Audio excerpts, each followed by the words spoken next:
Today, we're at what the farm we call Pasture Grazed Regenerative Farm.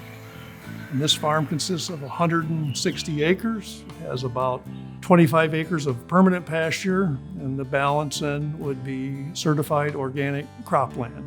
And we run a diverse crop rotation, and then we raise 25 cows, we raise their calves, and then calves are fed out and finished then and butchered in October, and we sell direct to the customer.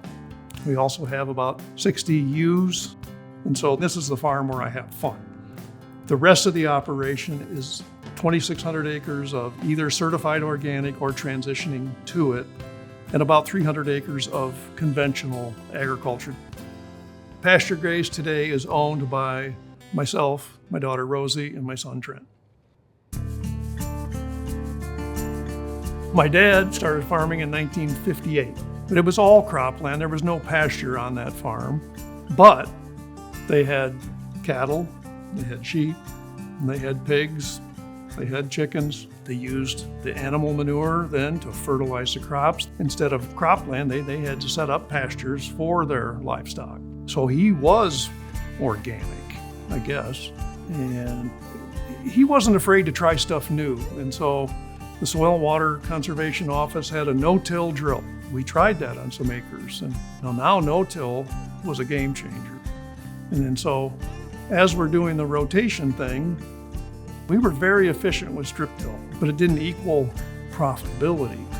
And so that was the struggle. So then I guess that's what cracked the door open for me of starting to think maybe a little bit different. There has to be a better way. What we're seeing in our transition to organic, it takes about 4 years for your farm to go through withdrawal. If you've been synthetic, like most of the Midwest, you can't try something 1 year and form a judgment. It's not an easy transition. Rotation is very important.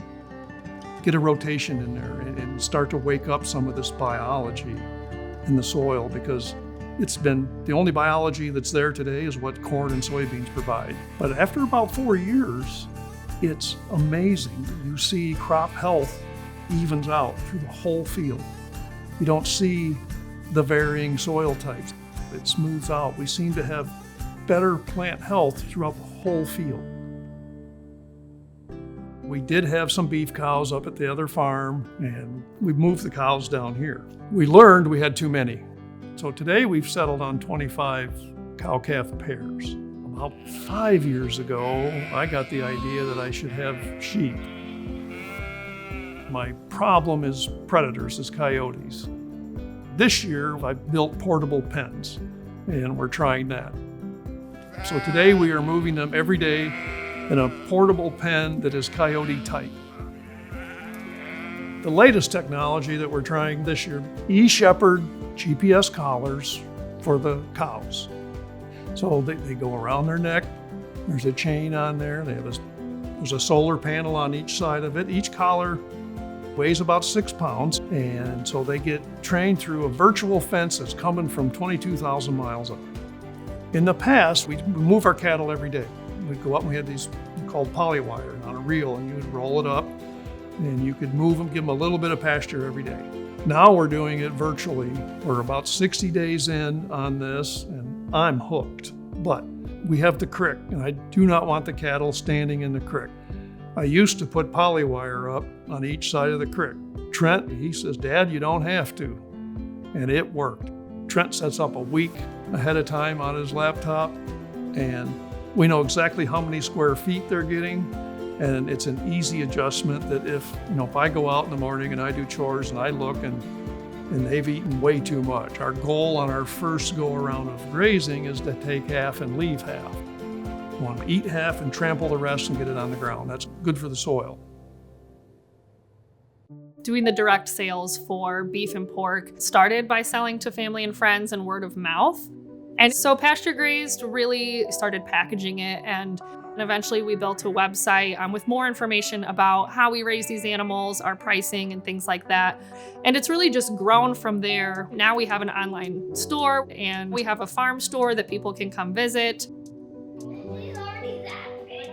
Somewhere along the way, I made pizza every Sunday night, homemade.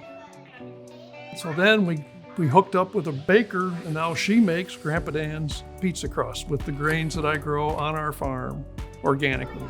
It's just fun to share and to eat food that you grew yourself. It's just fun. We have created an event. Our farm to table events, they're a very small group, they're very intimate experiences. We do portions of the event outside and see actually what we're talking about with the soil and the pasture and the grazing and all of that. And then we do come back into my mom's kitchen and sit at our family dinner table and we all have pizza together. We're really proud of my dad.